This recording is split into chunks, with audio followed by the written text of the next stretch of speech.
Voy a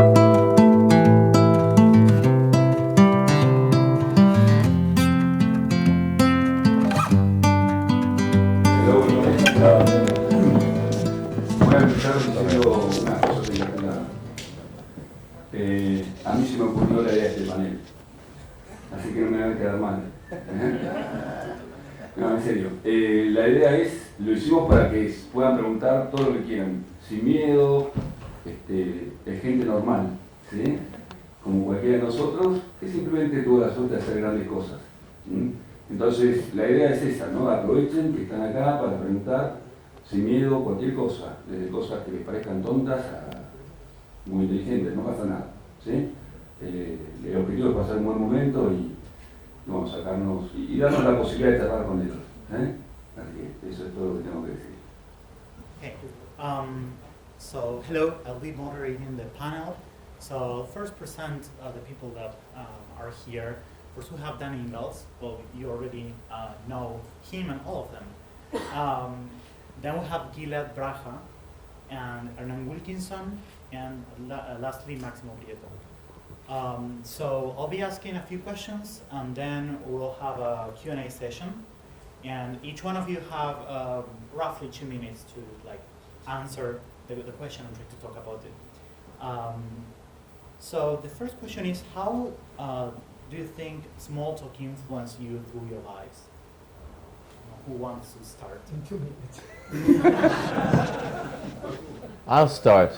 It ruined my life because after that, everything you see and everything you do is so depressing. It's just, yeah, you can really hurt someone by introducing them to small talk and setting their expectations to something that everywhere else they'll never meet. Okay, that's fair.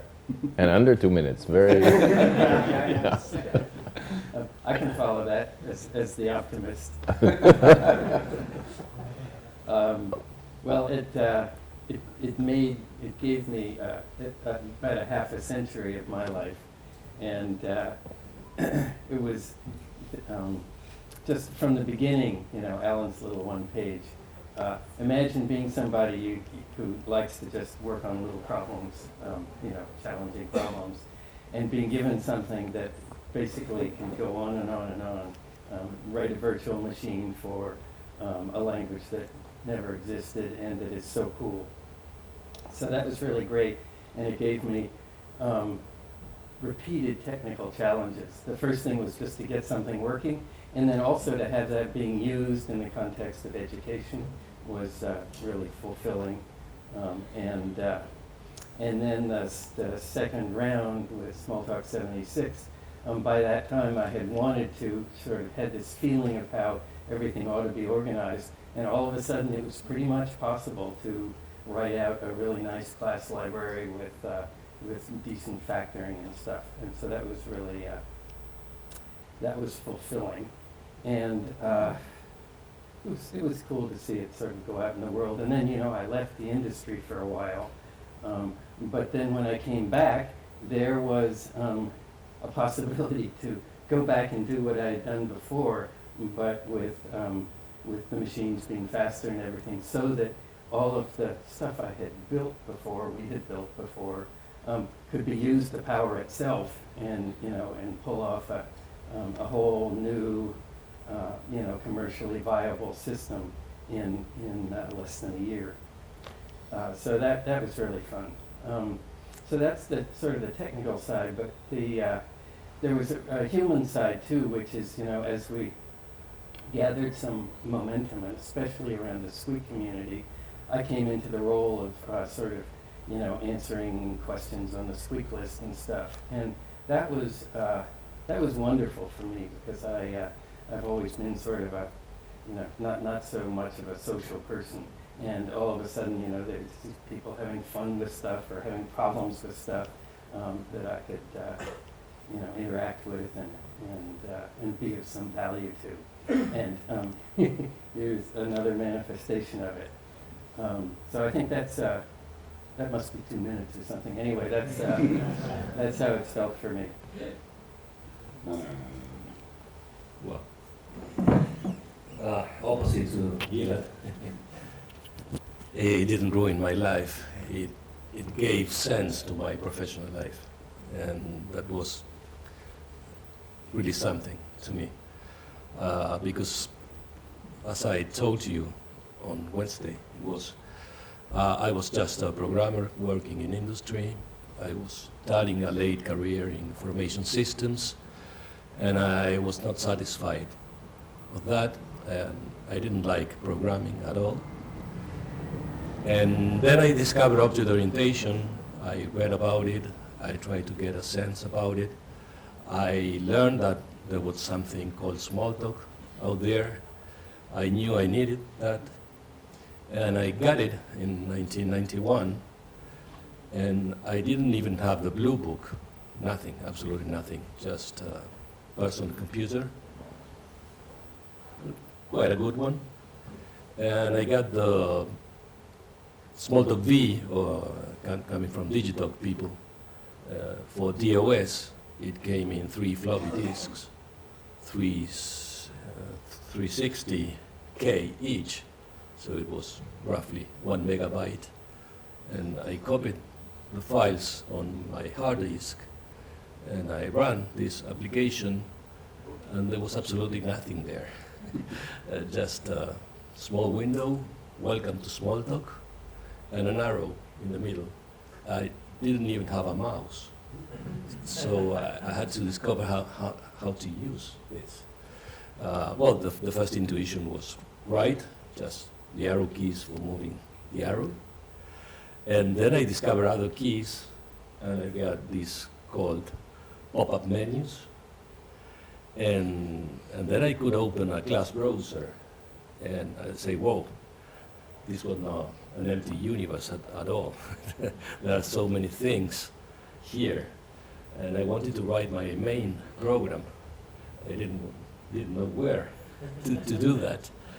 And soon I discovered that I couldn't do that. There was no main program to write. And all of a sudden, just browsing the class hierarchy, I discovered this object class at the top. And one of the messages that got my attention was the inspect message, because you couldn't select inspected from the pop-up menu.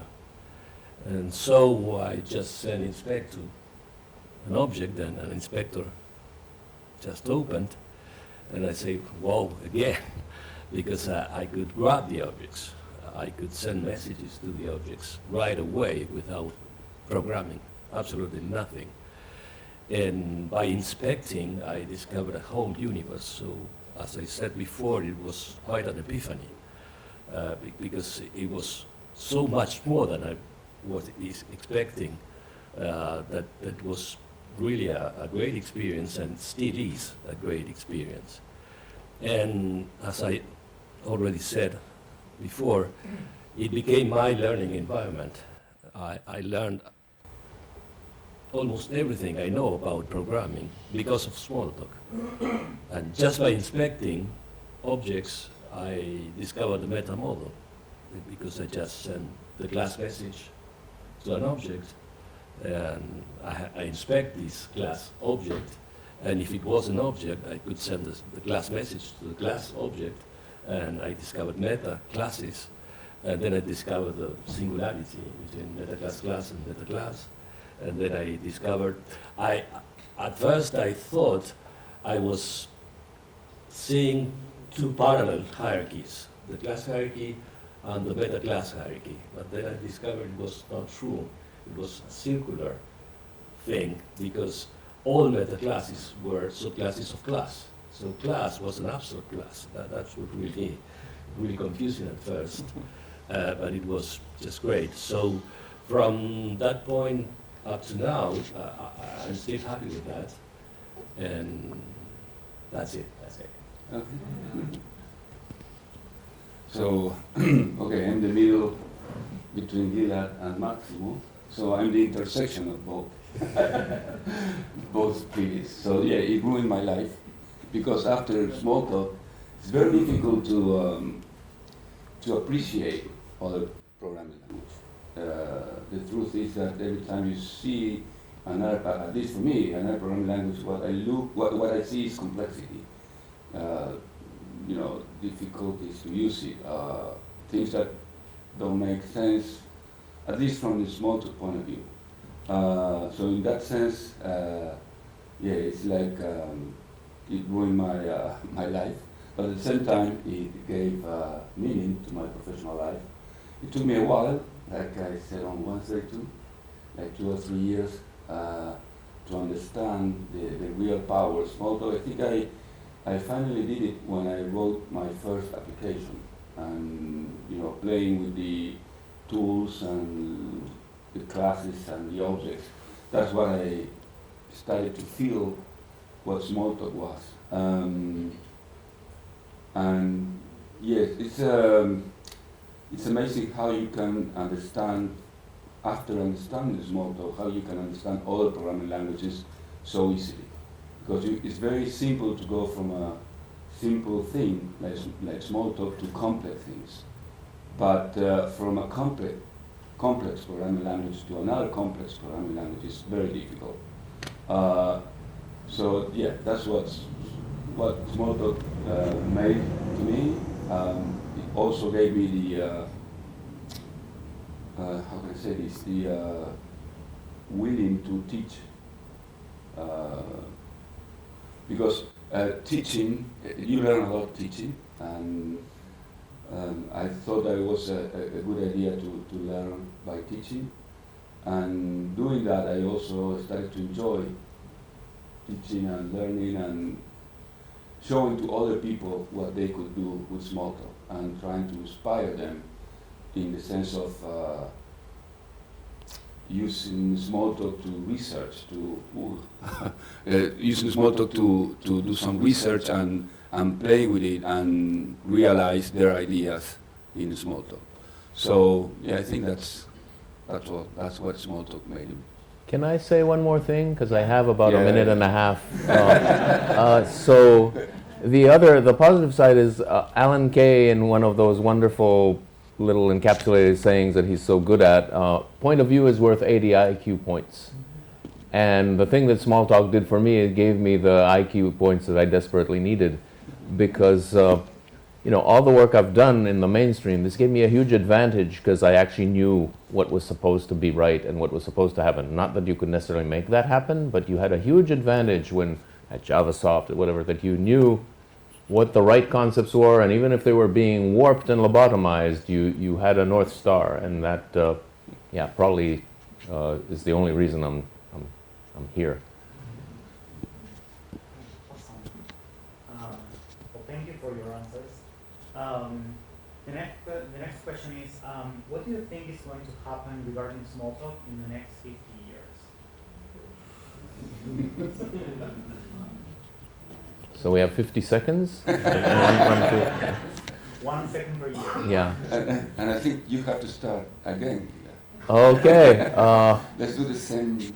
Prophecy is given to children and fools, is a saying in Hebrew. And so I guess that's why I have to answer this. And you can tell that I'm not a child, so you'll draw your own conclusions. But I think that Smalltalk will evolve. Smalltalk actually has this great... If you look at any language that has been around for 40 years, there are two kinds of language, right? The Swiss Army knife kind, that no matter how many features they have, they always need another, because every time something new comes along, they need another feature, and they're constantly... This is great for people like me, because it's full-time employment. There's always more language design to be done. Smalltalk has changed essentially in no real way, no fundamental way, in all these years, because if you actually do it right, well, there's no need to tamper with it very much. Though I have tampered with it, and I think some tampering is necessary for it to succeed going forward, because it's too easy, too nice to be complacent and sit in this beautiful world. And the world changes around you, and you have to adapt a bit. And so I expect it will adapt in ways. It's much easier to adapt it than most languages. And so I expect it will change in ways that may... it's not easy to change it also because you're tampering with perfection, but I think it will have to evolve.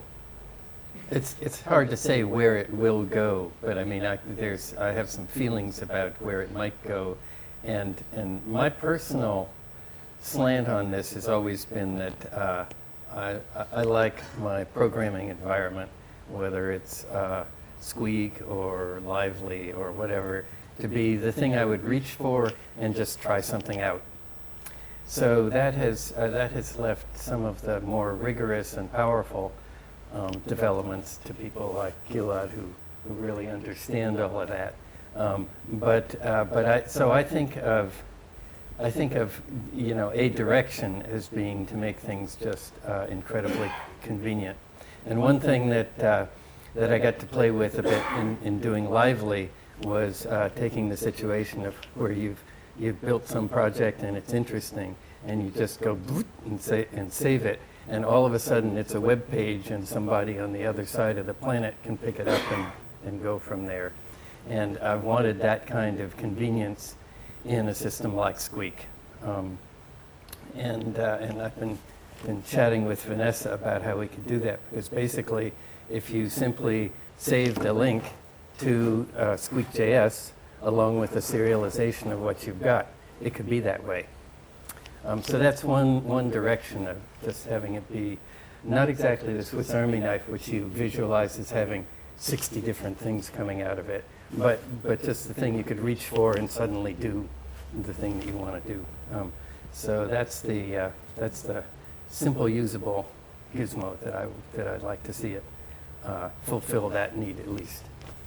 Well, I still think Smalltalk is the future, so it's not easy to imagine 50 years from now. But that's the bad thing, that Smalltalk is still the future.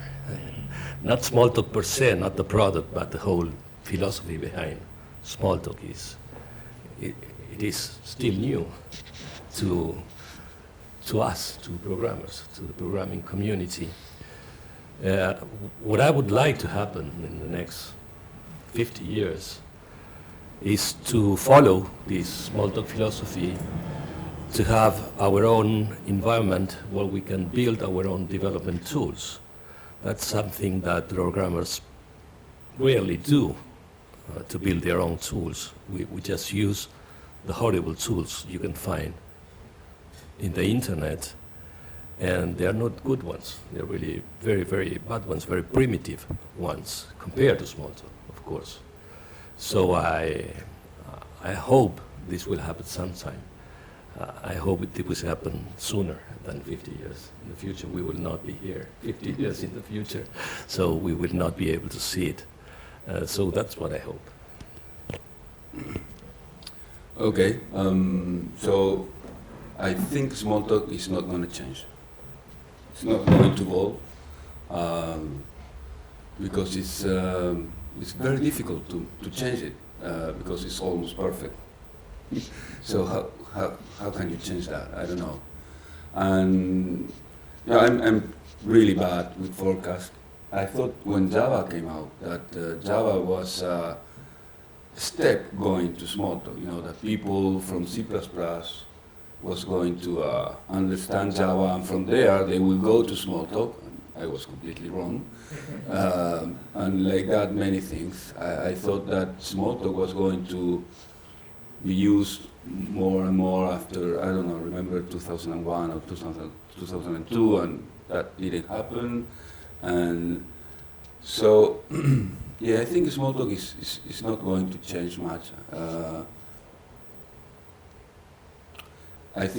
I hope that some other language will appear with the same ideas, but tools for the hardware of that time that will make the philosophy of Smalltalk survive and spread.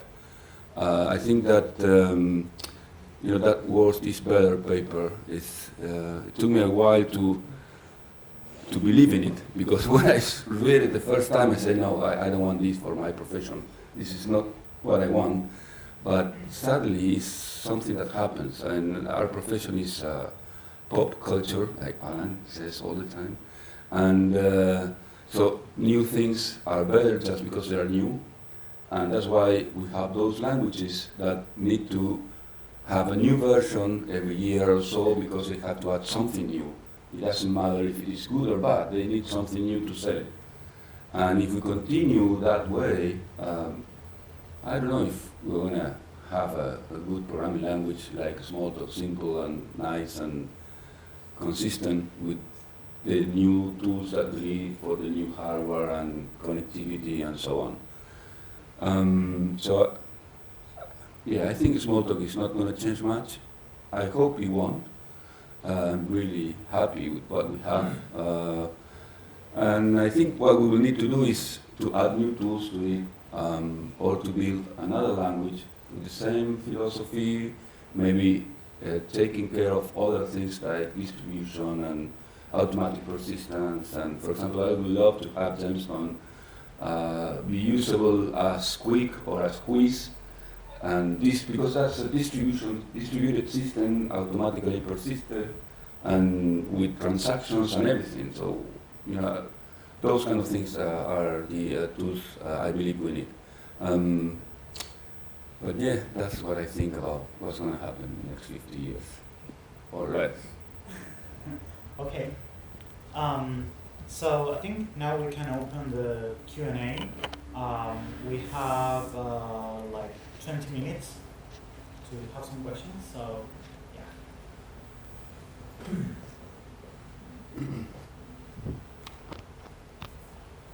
Hi, I heard a lot about Smalltalk. I love Smalltalk, but I would like to think a little bit outside the image.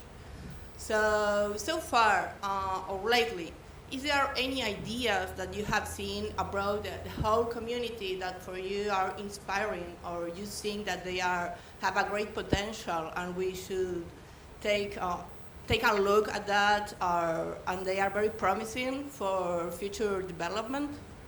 It probably is. You're asking as alternatives or in an additional to the image in particular? Yeah, I would like to hear ideas that you find very inspiring, which are not currently tied to Smalltalk. Like, for instance, I found Docker as a good idea, but if I think about the Smalltalk image, it's the same. Is there any other stuff that you find today that they are currently being talked about or have the potential to generate a big change, like those ideas, like the idea of the way the Smalltalk image is auto-reflective, the way we model, like everything is an object. Do you find something so inspiring like that today? So I think the biggest thing now is the whole trend to local first software, which is part of this larger trade-off between distributed and sort of centralized computing. And yeah, that inspires people because it is a social phenomenon, because it is about giving people agency where too much power has been concentrated in the cloud and cloud providers and things. And that has lots of interesting technical implications which are related to the image, because a lot of it is about persisting your state, but it gets much more complicated because it has to be distributed and reconciled across many sites. So that's one answer, and I'll leave it at that, because otherwise it'll get out of hand. Me va a traducir Javier. Javier, veo las siguientes partes. Bueno, veo lo siguiente, es difícil, no sé inglés. Ahí está la teoría de Smalltalk, sigue el soporte computacional y tenemos la comunicación de conocimiento entre personas. That is a question for Hernán. ¿Lo entendieron? No. La teoría es Smalltalk, la masiva. So he's saying that we have the Smalltalk theory, then we have the computational support to run that. Y la comunicación de conocimiento científico, tecnológico, entre las personas. And the communication between people to share scientific ideas and so on. No tiene más sentido hacerlo de forma escrita, videos, dibujos, sino que hay que programar. He says that libros vivos. he says that he doesn't make any sense to keep writing or doing videos of those things, but that we should program them and have like programs for that. Como hay que programar, como pasaba en Babilonia con los escribas, ahora están los programadores, y la manera de comunicar conocimiento más simple es justamente smalltalk. Because if you, now that you have to program those things, he said that the easiest way to do it is using smalltalk. Por eso smalltalk está, digamos, y va a ocupar un lugar de privilegio, a mi modo de ver, y va a ser innovación por justamente esta comunicación y el soporte que va a ser más simple. That's why he thinks that smalltalk is going to be used in the future, because it's going to be because it's a simple tool to do this communication between the people and the programs that they write. Más o menos. Entonces, ¿cuál es la pregunta? La pregunta es si están viendo algo similar o digamos, ¿qué piensan acerca de esta separación entre el propósito de smalltalk, que es programar los libros, y la realidad actual? He's asking if we see something similar to his view, where he sees that smalltalk is the tool for writing these new books that are the programs.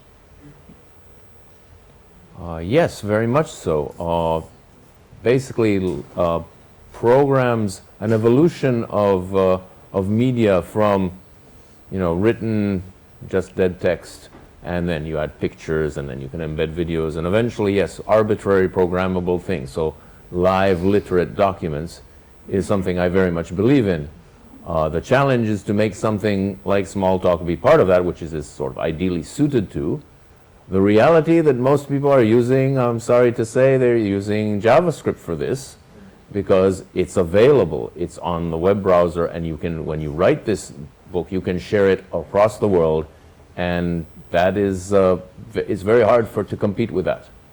Now, the nice thing is you can pave over that stuff, and if you can actually get your system running on the web, then you have a shot at using smalltalk, and it's all much nicer. But that is the means of distribution for all this stuff, and when that goes down and is replaced by something else is very hard to predict, but it's not happening in the next 10 years or 20 years, I think. So the web is the answer to that. You have to build on top of that and run those nice things on top of that so people can actually reach this information. Yeah, I don't think smalltalk is going to be used for that, because if we have to learn something from the past, is that we don't choose our tools because of the technology advantages they have, but because of the company that is behind putting money, or the how hot that programming language is. So I don't think that smalltalk is going to be suitable. I mean, it's going to be selected for that. Simplemente una imagen nomás, me imagino, es un chico en la escuela leyendo un documento del aparato circulatorio. He imagines a child at school reading a document about the how do you say the blood system. Mm-hmm. Yeah, and how are they going to get at that? It's a simulation.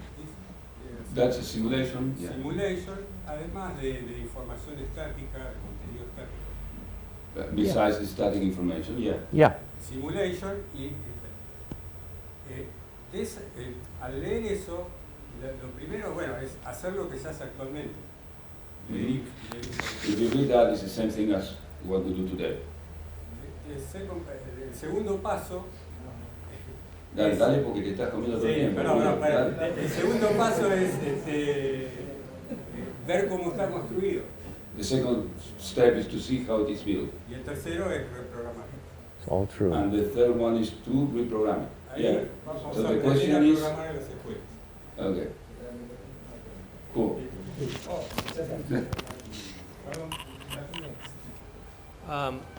Forgetting about us that we love smalltalk and we use it for programming, I always wonder why people don't use it to think in the way that Engelbart kind of thought about that in the first time, right? I guess that we are very used to using it. We are programmers. We use it mostly as a programming language and maybe not that much as a tool for augment our brains, you could say so. So what happened in between? Because as far as I know, that was a big part of the vision. Children using smalltalk, probably without knowing it was smalltalk. So what is missing there outside the programming world to make it easy for people to kind of to use it for, say, take notes or just think using smalltalk as a new medium?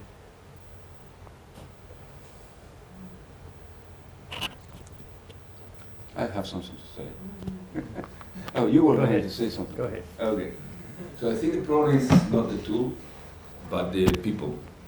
I don't know how to, an analogy.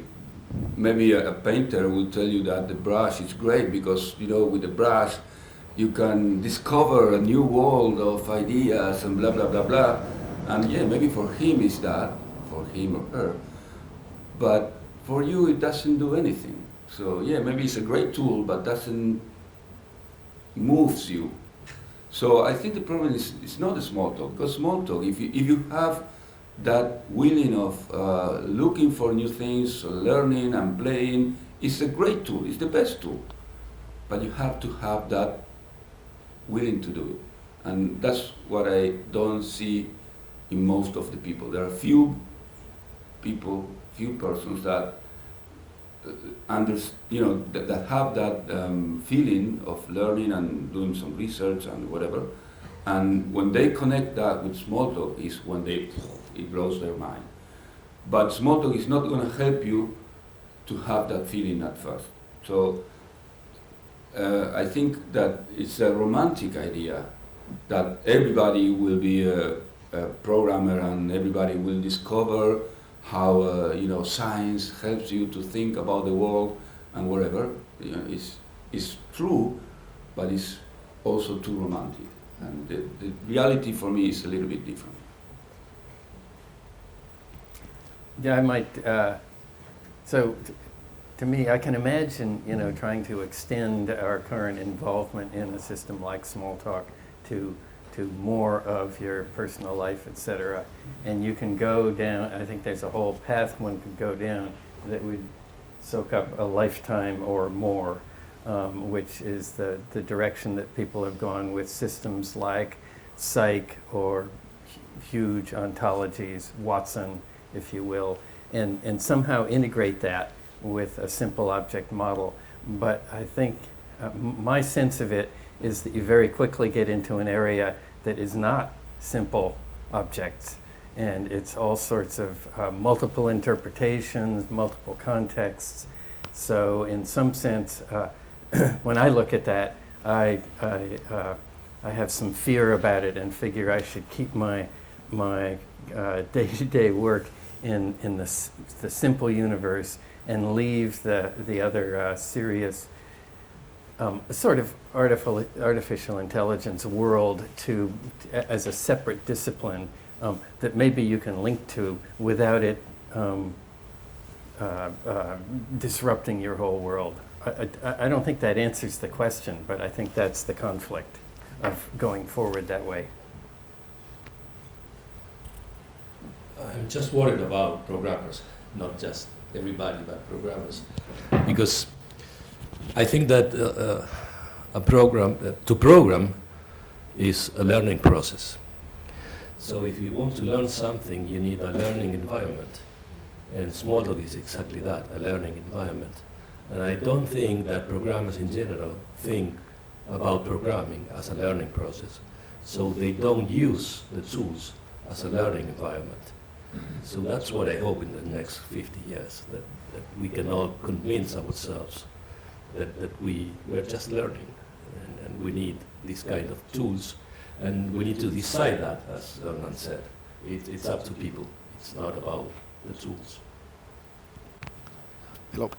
If I look back to magazines of the early 90s about object orientation, it was mostly small talk articles. What do you think that actually happened? What do you think was the main factor, if you can say only one, like the top one, that actually caused that Smalltalk was not mainstream 20 years after that? Because it was clear that at that moment, Smalltalk was as mainstream as C++, at least just for the share of articles and things talking about Smalltalk. Oh dear. In 1 minute. So this is a topic of infinite debate, and Smalltalk isn't the only language that this sort of happened to. If you follow the evolution of APL, there's a moment where it fell off the radar, even though it was very successful, and it's very hard to speculate. It seemed on the cusp of really taking off at that moment. One of the things that happened was Java that did sabotage that particular takeoff that was sort of starting to happen out of Wall Street and then spread further. But there's generally been so many bad decisions by the Smalltalk vendors, by all other people, that success is a path that you got just right, and at every point you made the right move, and at any point along that path you made a wrong move in terms of marketing or distribution or making it accessible to the right people at the right time, and you're dead. And Smalltalk has actually, the Smalltalk community has done many such moves, a real talent. And so it's really hard to pin it on any one of those, but there are plenty of them, and we could, this is the typical party beer night Smalltalk discussion, right? But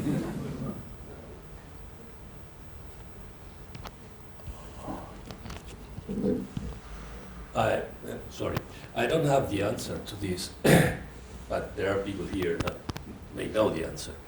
But I was quite enthusiastic when IBM decided to bet on Smalltalk, because they had Smalltalk in all the platforms, from mainframes to personal computers. So I really thought that something was going on there, because the Big Blue was putting huge amounts of money, but it didn't happen. I don't know why.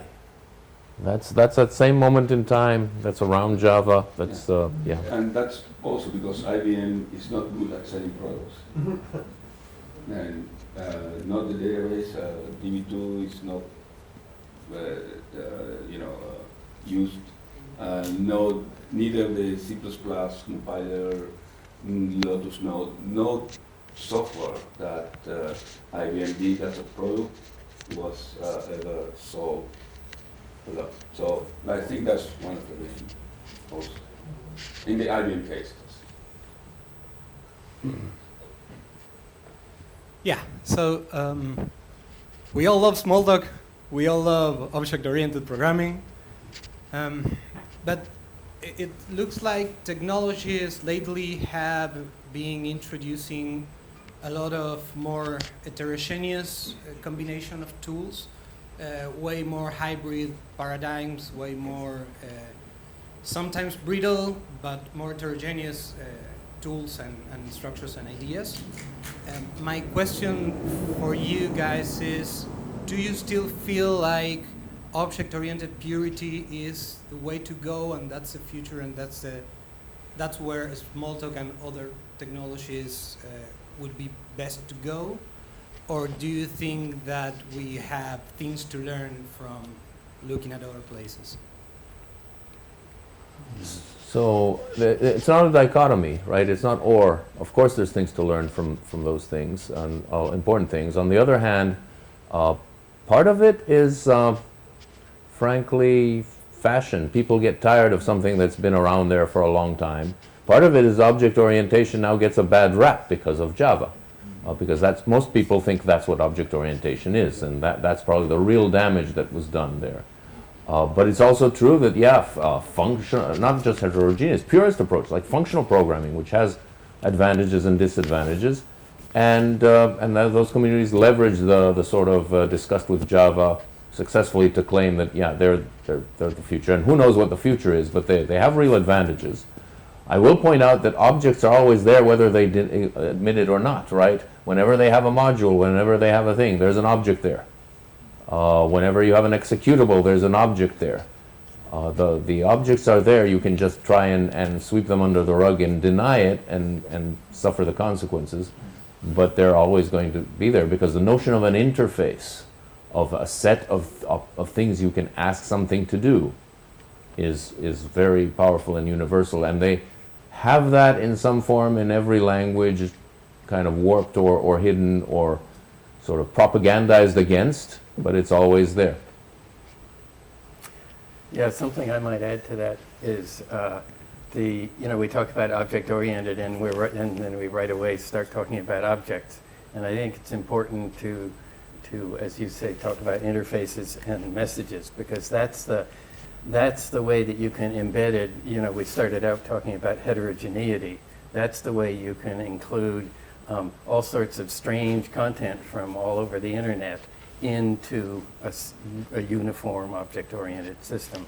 And so, that coming back to our original topic about where we might be in 50 years or 5, is doing some sort of great application that is really just about messages, but that does uniformly allow you to get at content all over the internet, and it looks the same at every level.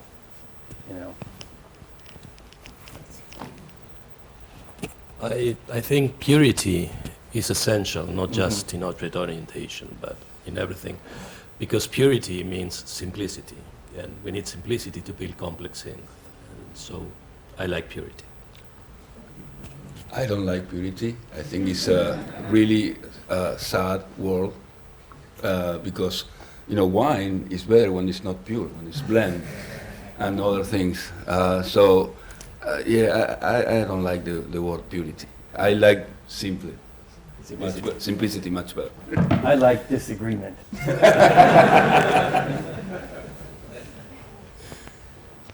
Hi. Recently, I've been seeing that there are a lot of development environments that are prepared to get on top, just by having an internet connection. For example, the VS Code that now you have this development environment in the cloud, and you can use it and you can work with other people live. Do you think that Smalltalk could seize that opportunity? Because the image, working in an image and without plain code, and it's complicated. I've done it for several years and it's complicated. And I see that these new tools and the new trends might be an interesting place for Smalltalk to take some advantage. Do you think that could be something that helps the community for the future? Very much so, I guess, is the answer. So I mentioned local first earlier. I talked about it a bit in my talk earlier in the conference. All of these things are actually, in a way, a natural fit if you do them right. And definitely, also the web. Part of this is the web, and part of it is whether it's cloud or not. The cloud is a double-edged sword, because there are real problems with that. But having it available, so yes, you just go to a web page and get it, and then have it, then there collaborate. Whether there's a reflector or something else, there's various things. Yeah, very much so. I'm pretty much committed to that direction, and I've done some stuff on that. But yeah, that is the future, and many people are doing, these ideas are in the air in different environments, right? There are a lot of cool little experiments people are doing outside the Smalltalk world now on document-based environments, on tools for thought. Look at Ink and Switch if you ever have a chance, for example. So that is definitely, it is all in the Smalltalk spirit. It's a little sad that the Smalltalk community is not the center of that, and I think that goes back to the point I made earlier. the Smalltalk community is way too comfortable with the wonderful world it has, and not nearly aggressive enough in pushing and evolving. Mm-hmm. Yeah, I wanted to add that for me the image is not the problem. The problem is interoperability. If you are running a Java application, you have an image while the Java application is running. So the problem is not in the image, it's how we make our tools in Smalltalk to talk to other tools and other places. I think that's the problem. I love the image. I'm curious to know if out of the elegance and purity that Smalltalk has, if there's something that might be just a little bit too elegant and pure,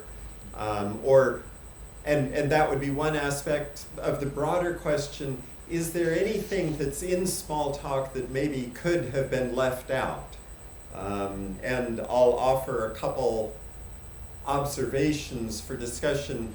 With the namespaces, we have the instance variables, the class variables, the pool variables, we've got so on.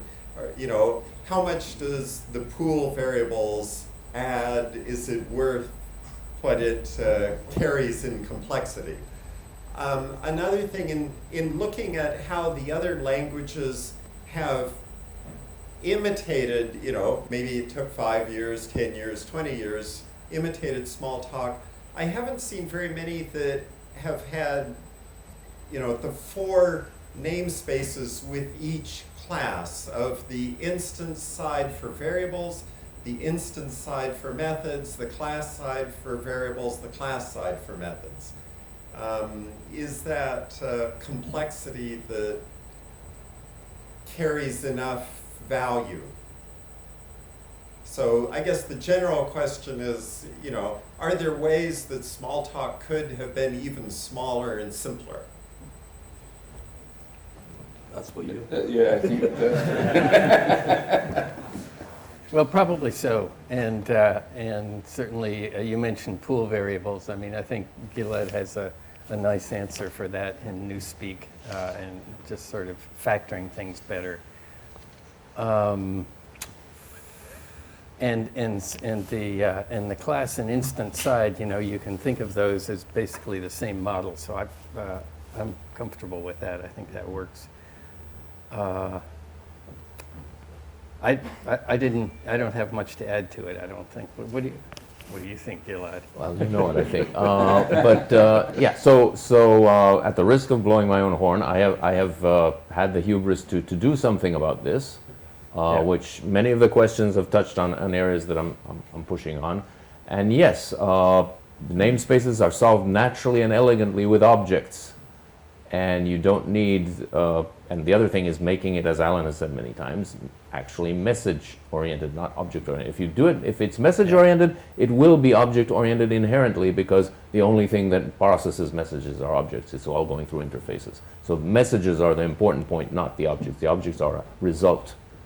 Now, in terms of complexity, yeah, pool variables, yeah, I guess that's probably the closest thing that I would say to something that really is dubious, but it's not any simpler anywhere else. They're not modeled the same way. They're modeled worse. What are Java variables, methods, and types, and then static, God forbid, methods and static variables and whatever? There are all those things, and they're just messed up and more complicated, and they're not even dynamic. Don't get me started, right? But that inherent thing, that is the same model. There are instances. There are instances there isn't really a problem there. That works quite nice, and you can argue. I mean, I've gone off and I've given plenty of talks about what I think might be necessary in certain contexts to deal with modularity and security and synchronization and live documents and all these things. And perhaps I think I share with many of us in the Smalltalk community is that we're too creative for our own good. And so this may not answer your question at all, but my observation is that the Smalltalk community is a bit like herding cats.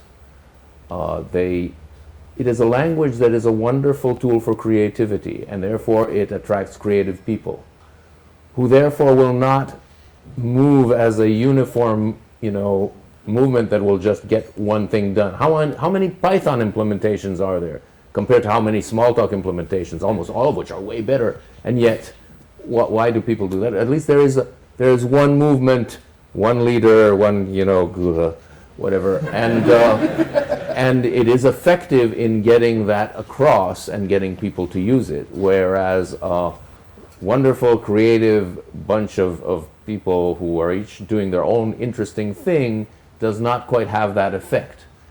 But yeah, that's a comment I couldn't help making. It has nothing to do with the question, sorry. Okay, so I think this will be the last question because of the time, so sorry for the people who are on the questions queue. Yeah.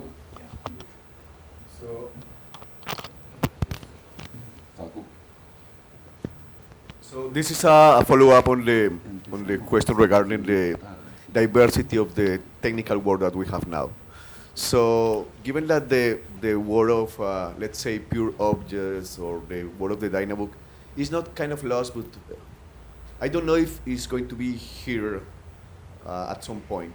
So in this diverse world of technologies and frameworks and paradigms, yeah. In this world, what can Smalltalk learn from the other stuff? Like we always talk about like this kind of utopic vision, and I think that is important to have it. And we talk about the stuff that other technologies can learn from us. But what is in the other way? What can we learn from them, from the other technologies and other places? Maybe each one of you can elaborate in a phrase or something like that about like the stuff that you would like to have Smalltalk learning from these other places of technology and communities. So I can think of one thing to say there, and again, as usual, I think my neighbor knows more about it. But if I imagine 10 years down the road, having a choice between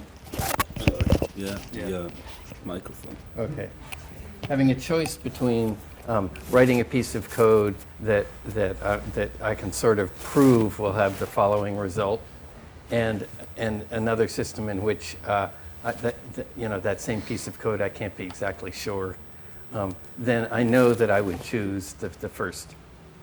And I think that as soon as somebody does a good job of that, and there's a tradition beginning with the language E, actually, is where I think of it starting.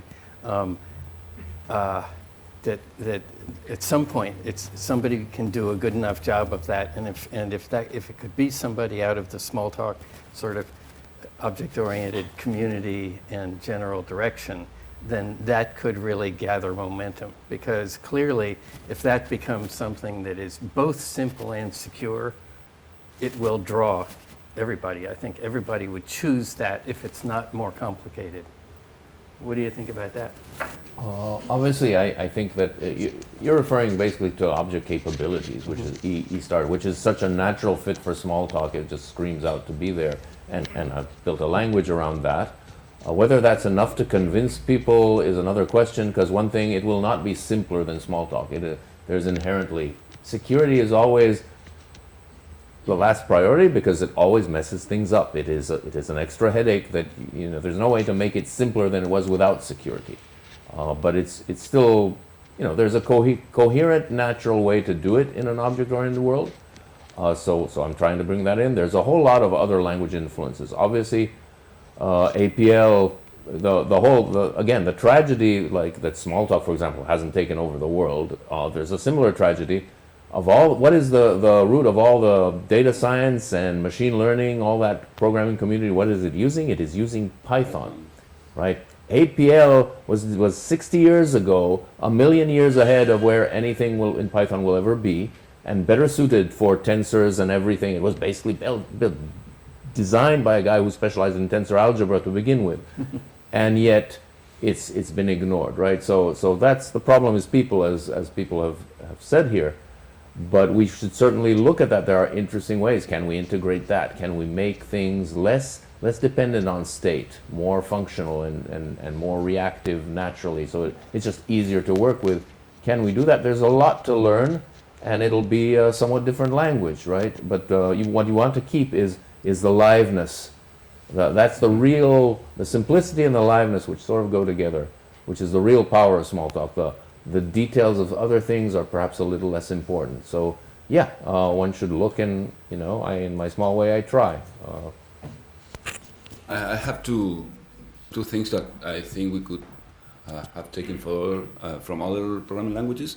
One is one implementation, because we have many Smalltalk implementation, and that's a problem, because that if we could have one implementation, we wouldn't spend that much time implementing Unicode, and we could use that human power to implement tools like Mariana said, for communicating and using the internet in a better way, and those kind of ideas. So I think we are losing a lot of human power because we have many implementations. And the other one is types, but types in a good way, like live typing. Not annotations, but automatically collect types. And that is very, when you start using it, it helps you a lot with some tools that are very important, like refactoring and so on. I think that's something we can take from that. I think we have, yeah, go ahead. Yeah, so we made the executive decision of having 3 more questions. So we'll have a couple of minutes more. Because we started late. I don't know why. Máximo's answer. Do you have something to say about what can we learn from other languages or technologies? As a matter of fact, I'm not sure why I'm here. I'm supposed to be there with you, just asking the questions and listen to these guys. So, yes, I know why, because he decided to put me here without telling me. So no, I don't have an opinion about that. So I would expand on Hernán's point of the one implementation, which I did allude to that with the leader thing, but there is that element that there's also a question of whether in today's world, with the energy and resources and complexity going into the machinery, whether the Smalltalk community can afford to have its own engines to compete with the resources that are poured into things like basically there's 2 main engines. There's the web engines in their various, but basically the browser or the Java ecosystem, Graal in particular, which are getting to the point where you can actually might be able to build something that would do the right thing on top of them without losing too much and gaining the enormous, the interoperability, the constant war of engineering new things for new architectures, which you can never win. And I sort of question, I don't think there's a future in that, to be honest. I'm sure there's a lot of people here who hate me for saying that, and they're doing wonderful work, but they are fighting a losing battle. Panels are supposed to have controversy. I've been on my best behavior for too long. Okay, next question. He loves controversy. Okay, so far we've been programming, modeling things in Smalltalk. We are using this paradigm, and I was wondering if you have run into or tested the limits of the paradigm of what an object is. Have you ever found something that you can't model as an object, or something that is at the limits conceptually, or have you tested it? Have you found something about that? So I know of at least one project that goes in a direction that sort of generalizes the notion of object, which is the work that was done originally at Xerox PARC and then at HP on called Pi, and there are several reports done by Danny Barbaro and Goldstein, and where there's just sort of there's a central concept which is like an identity, and then in different contexts it will manifest as a different kind of an object. So there's an objectness to that, but it's not the simple kind of objects that we work with in Smalltalk. And the only I never went down that path because it starts to get complicated, and I have this, you know, my enthusiasm has generally been for simpler and simpler, even if it's not quite as powerful. But maybe the other panelists have some thoughts about that. I haven't. Okay, I can't shut up, right? I always have something to say, right or wrong. So, you know, at some level, it's Turing complete. What do you mean? You can do everything, but the question is how easily, right? There are things that are very basic. You know, sending plus to a number to add it is not necessarily. I mean, it's a model. It's really piano arithmetic. It actually is. When you get to the foundations, it's there. But you know, the other people will tell you that if there's an object there, it was the function plus that you could have asked it to apply itself to two numbers, and that has advantages for symmetry. Right? All these binary operations, encapsulation, you do run into problems. Generally, you know, objects do not have to be imperative, I'll say that. So all the imperative problems we can actually do without. If you can do a pure functional language and can be completely object-oriented, and that might be interesting. And continuous quantities are things that generally computers are not great at. You know, they're just not good at modeling them because they're digital machines, and everything we do around them is kind of that way, conceptualizing that, which comes up in like probabilistic programming and all kinds of things. So sure, but overall, you know, do I know of something overall better? I don't think so. I think many details can be tweaked to make it better or worse, but I don't think that's the problem as such. And you need someone breaking beyond that. There are only a few programming paradigms really that are different. There's sort of imperative languages and Smalltalk and Self and that school being the best of breed of that. There are functional languages, there's logic languages, there's the APL family. There isn't really much else. There are sort of exotica around probabilistic programming and things like that. So there's only a few ways, and they all got figured out decades ago, and no one's really figured out something particularly new. It's all little tweaks and refinements, which are very important, but you know, we need, if there is another way, it's one of those things that you need Isaac Newton or somebody, right? It's not obvious. It's not easy to answer that question. I never found a limitation using objects for modeling whatever I needed. But I think it depends on the domain you're working.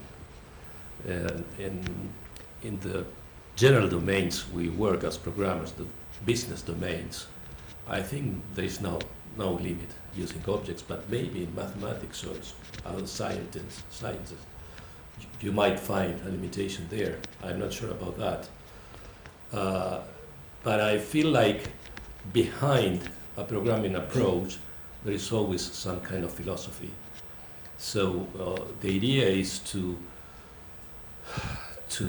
see your domain, to watch what's going on there and try to objectify that. So objects are good for that, to objectify what are you understanding about the world.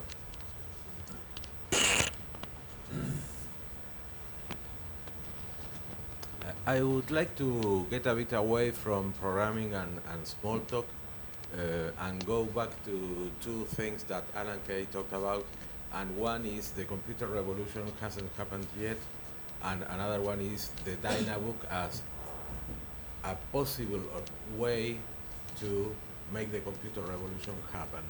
So my question would be, do you have any thoughts on how to make the computer revolution happen?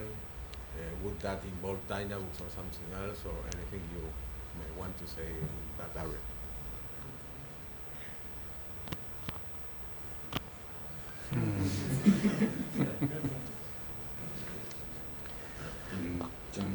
Okay. Oh no, go ahead. I'm waiting for you. Well, I don't have a big answer there. One of the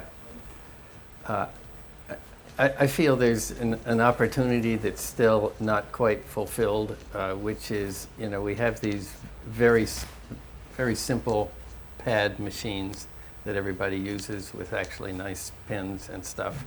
And I have not felt that an adequate job has been done of putting a good Smalltalk in that environment and focusing on how to connect them from one to another so that you can have that kind of playful together computer revolution. I think that we've got a lot of potential pieces there, especially Vanessa's work, that could bring that about, but I don't, right now we don't have a lot of focus on that, so. Yeah, I'd agree with that. Obviously, the Dynabook, the hardware is sort of here, but there's two things. One is, yes, again, we're basically, the Smalltalk community is still building desktop stuff that like Dan built 50 years ago, basically. And there are people doing things in that space that most of them sort of say, oh yeah, Smalltalk was great, but now we're going to use JavaScript because that will actually, we can easily get it to run there and whatever, because we don't provide them an alternative, and also we sort of lost that cultural war. But again, I'll mention the folks at InConSwitch, which do really interesting things there. So if you bring all these things together, if you could do like the croquet stuff that Vanessa and company are doing, and if you could do the local first stuff, and you could put it with an InConSwitch kind of interface where you can really draw, and they're doing experiments, they're doing research. Yeah, there's a path there, but it requires someone to go do it. I spoke a little about this in the terms of making documents accessible when I spoke in, because that's another angle here. And making it all accessible via the web is, I still think that's the winning thing, because it's hugely important. So yeah, there is a path to do that. The other thing I'll say is, again, going back to people, it's not actually clear that everyone wants a Dynabook. There is this controversy. Basically, Steve Jobs said they wanted like a circus, right? They just want to be passively consume stuff with a nice toy. And you know, he did pretty well for himself. So it may be cynical, but that doesn't mean it's not true. And on the contrary. And you know, so if people do want it, then we have to create it before someone else creates something like it with a worse technology, which is actually the likely outcome. Yeah, I think we don't need a computer revolution, we need a people revolution. Mass neurotransplants.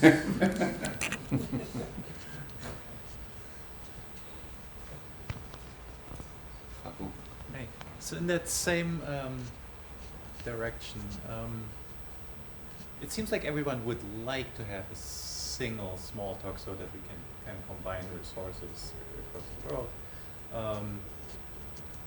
My idea is, is Smalltalk more of an idea than it is a tool? Like many other programming languages appear to be tools that people use for certain tasks, whereas Smalltalk, once you understand it, it's so easy to make another Smalltalk. And lots of people here are guilty of having done that, and everything is still a Smalltalk, but they're so different. So is that a good interpretation of how things are? And is there a way that you see forward to maybe undo that and have a single thing that goes forward?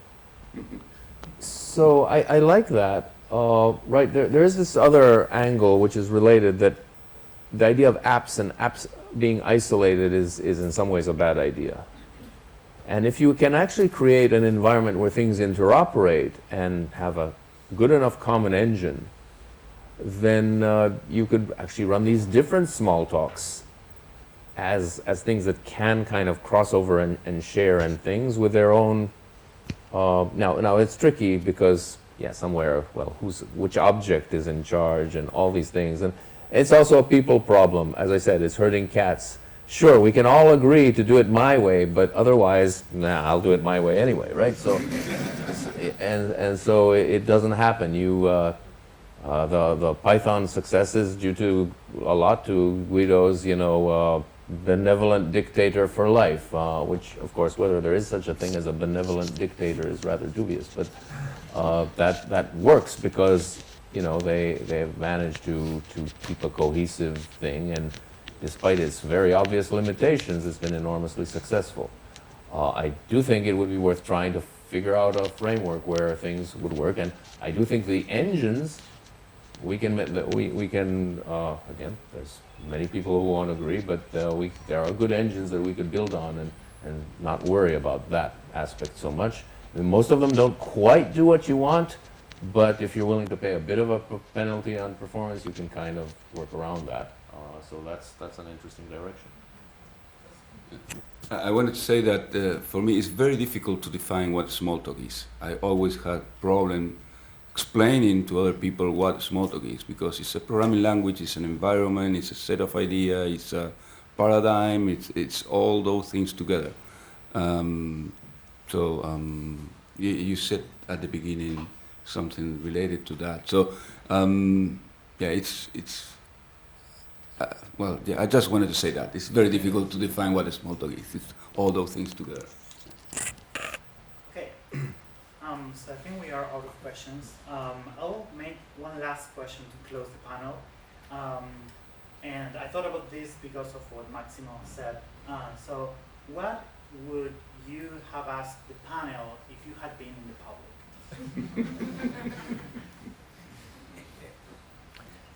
I've got one, which is a thread in many of our conversations during this session has been, I'm stuck with the phrase of herding cats, but contribution to humanity. Yeah, right. There are many people in this room, and you can generalize this room to the larger Smalltalk community.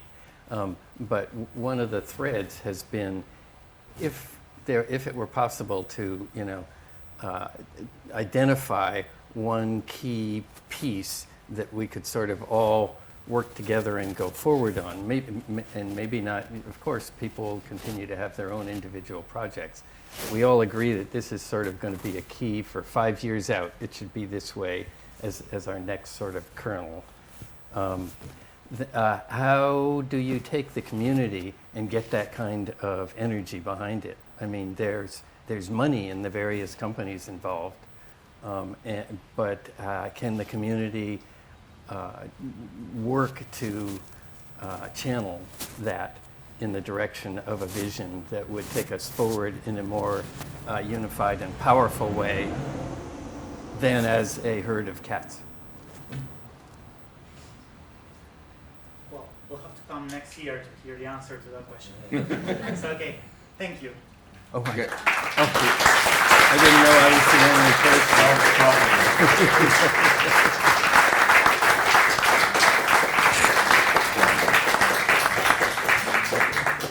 Okay, so now it's time for lunch. I'm playing too many roles, as you can see. So